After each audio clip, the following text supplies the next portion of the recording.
Karibu mpenzi mtazamaji, siku ya leo tarehe 11 Juni 2025, wanafunzi kutoka shule ya sekondari Kinyamwezi wamefanya ziara yao ya kimasomo katika ofisi za mamlaka ya Tanzania zilizopo katika jengo la Bongo Plaza jijini Dar es Salaam. Baada ya kukamilisha ziara hiyo, mwanafunzi Sifuni Festo alikuwa na haya ya kusema.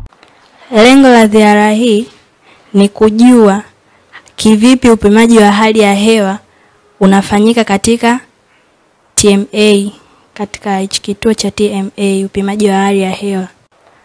Nimejifunza kuwa hali ya hewa ina umuhimu kwa ajili ya maisha yetu na njia ambazo wanazitumia katika upimaji wa hali ya hewa.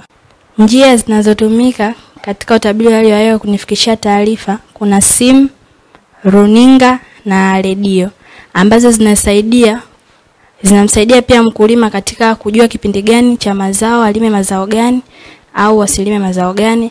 Inatusaidia kwa ajili ya kujikinga na madhara kama vile mafuriko, kipindi gani ambacho watu wanabidi watoke karibu na maeneo ya ukanda wa bahari.